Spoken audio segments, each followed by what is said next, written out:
As a solo chap, man, you can ride any wave. You can sleep at your best friend's house in his floor for 3 months before your situation improves. When you've got family, the situation on day one is very, very real, and that option that you have as a single person just goes away. I don't know what a good plan is. Um, I would tell you that the amount of funds withdrawn from 401k plans, etc., to go and make it work should have been sufficient with a little bit supplementing from something else locally. How did having a family maybe make your experience look different compared to anyone maybe who moved back as a single person? Kimani. As a solo chap, man, you can ride any wave. You can sleep at your best friend's house in his floor for 3 months before your situation improves. When you've got family, the situation on day one is very, very real, and that option that you have as a single person just goes away. It puts things in a rather dire way of looking at things. The thought of maybe me being even here and the family being there was an option that was discussed. And then at some point you say, you know what, you'll miss out some pivotal moments, memories, a time when your kids are growing up. So you say, you know what, let's jump ship. We'll make it work somehow. So going in as a single person, just like when we came here, we were single, we were young, we were going to school, and we lived in a 3 bedroom apartment. There were six of us. We never even locked the front door. There was always people coming in and going out. You So guys we had locked. nothing in the house. That too. I mean, that too. But it was probably the best times of our lives when we had nothing, but yet we had so much. Correct. We actually look back and say we had so much more fun then than we did once we started graduating and going into other positions in life and higher salaries. So being that basic helped a lot. And maybe if we had gone, again, solo in Kenya and rough it out for some years, that could work. But I do know a guy who was in the UK. He was in IT. And this guy, we used to sit together having a beer and he's telling me, boss, don't stress this thing. Me, I came and went back and came and went back 5 times. I would always come, I'd have a contract, 2-year IT thing. We're doing this, this, and that. And there's option to extend to 5 and beyond. Before even the 2 years was up, contract is cut because they have discovered they can use some local talent or whatever and finish the job and not have to pay you the big salary. The guy did that 5 times. Wow. And every time, lucky for him, he was going solo. So the family was still stationed in the UK. Him was there solo. So he'd go rough it out and then come back and say, hey, it didn't work. 5 times it took him. By the time I was meeting him, he had now been the longest he's been in Kenya, which was about 3.5 years, 4 years. And that's when he had just now settled into the idea that maybe this could be long term. Okay. All right, good. But what's sometimes the biggest shock or reality for returnees who go there with kids? Hey, school fees, man. Tell us about that. What about school fees? School fees. Yeah. School fees. School fees. And we're not talking Turi or anything like that, or ISK, or anyway. It's when I went to school, I went to Kilimani. It's a Kajo school. Before Kilimani, I was at Dr. Kraft in Islands. 172 shillings. Hey, my guy. And we came out of it, and here we are. But today's Kenya kind of forces you to look at options other than Kajo schools, and thereby the costs run. I think the guys who run schools definitely know that, you know what, you will do anything possible to give your kids the best. Them fees are something else, man. Those are the guys making the money. And those are the guys who don't have a lag in their money. If your kiddo does not have that money, by the time the term begins, the kiddo is out of school. Correct. So those guys, their lag is very, very small. Well, the rest of us wait for whoever, government or whatever, has to pay us for work's done. So when you talk about fees, what is the fees for a fairly decent school? Of course, you've already eliminated those very high cost schools that you can take, a child who's maybe in middle school in the US and you're moving to Kenya. What kind of schools are you talking about, and what amount of fees are you talking about in a term? Fees, and this was 2013, you would talk about 200,000 to 300,000 a term. Per child? So you have per child. Yes, per child. Wow. What school are we talking about? Usinga. There was one that they went to after that. That was near campus. I can't remember the name. But that was a little bit less. But I think that one was somewhere in the 100,000 range. Okay. 100,000 is polite. Okay. And from there, make it happen. Okay, so let's say you have 3 kids and it's 200,000. That's going to be 600,000 a term. That's approximately 1.8 million shillings a year. And we're talking about, conservatively, that's 150K a month, just for schooling. And that's before, paying for... watu wamekula. No, hata hiyo skuli kuna trips and there are so many other things. Correct, yeah, but I'm saying you as your regular expenses for the month. Yes. Umegonga school fees tuseme ni 120 ama sombe. Yes. But you have not paid your driver, blah blah. And these days, actually, I see people carpooling to take their kids to school. They actually buy a vehicle, and then they do like 2 or 3 parents together, employ a driver, and that's the person who then now ends up dropping the kids. Yes, it's cheaper than, and I see a lot of questions coming in. Please call in. The number to call is 202-683-4570. Press star 5 to speak. There's, Waidera is asking here, but moving continents with kids without a plan, was that a safe move? That's to you, Kimani. Kimani. Well, I don't know what a plan is, right? There's some things in life you can't put off. If the wife would like to take care of her parents, it's not one of those you say, you know what, wacha ujipanga, you'll be there in 6 years. You don't have that. You should have had a project plan for how you guys were going to go look after the paros. You Exactly. just don't go in with the toys without a plan of how you look after the paros. But sorry, go ahead. But then, another thing, what most people don't understand is that a plan can be planned for 6 months, 6 years, 6 days, 1 day, 6 minutes. Still a plan. Yeah, but let me hear from Kimani, because this always comes up, Correct, when those of you, the reverse returnees talk, most people start saying that, nyie mulikuwa hamna plan. Mulitoka tu fwa. Yeah, that's why you guys came back. Wewe na Alan. Mulikuwa hamna plan nzuri. That's why you guys are back here. I don't know what a good plan is.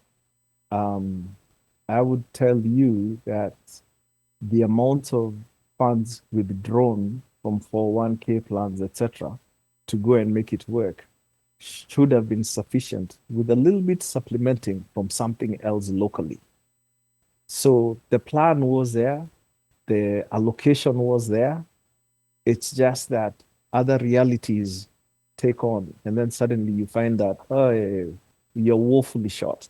I don't know what a good plan would be. I used to do financial planning, and they'd say, you should have 6 months of your expenses on the side. Kenya, man, you just have 5 years of expenses on the side. Then you'll say you have a good plan. 5 years of expenses? Yes. Because everything else is neither here nor there. That's unrealistic. So you just know you're covered for 5 years. You've carried enough loot to make sure you're sorted for 5 years. And if anything else comes that you've earned in Kenya, it's a bonus. Okay. And then maybe from what you've seen, a bit of a controversial question here. How do spouses experience the transition compared to husbands? And how is the marriage dynamic affected with such moves? And here we are speaking in generalities, not your specific situation. Yeah, we're speaking in generalities here, because I know you knew a couple of other returnees How do the wives relate to this as opposed to the husbands, and how does this affect the marriage dynamic? So, do you guys like have a divorce lawyer on the side that we can have on standby? Because this is where we're gonna delve into. I know a guy. I know a guy. You I know a guy. I have a plug. Oh, yeah. I have a plug. That's why I'm saying we are speaking. Now, we are speaking in I have a plug. generalities. I have a plug. I have Yeah. a plug. Don't worry, I have a plug. Let's put it this way. In Boston, I lived in the suburbs and out in the sticks. I mean, next to me was a state forest. And so there's a development you live in, and then next to you is a state forest. And you're the only Miros there. If you go to the supermarket that's about 9 miles away, you see another Miro, you guys almost want to hug because there's just none of you there. There's a loneliness factor that comes with life in America. We are very siloed in our own little lives and our own little issues, and kids are being dropped for soccer and whatever. So there is not a communal feel to life here. You could be successful, but you're successful as an individual, and you don't have backup plan or guys you hang out with every Saturday who are also maybe families in the same situation. You go to Kenya, man, yeah, it takes a village. Suddenly, you're thrown into this life of a lot of people and a lot of participants and a lot of fringe guys with some interests because they think they might get X, Y, Z from you or whatever. So there's a lot of communal love. Your family seeing you, you've been away this long, your grandmother, whatever. There's, from a female perspective, the emotion part of it is something that carries a lot of weight. You, the Charlie, you're just like, hey, Mazebana, this school fees, how are we making it happen? So it's a very different dynamic. And I would love you guys to host a female or a parent, a lady who's been there, and they can give a perspective of how life goes out there. But it's very different from a chap's life. So now from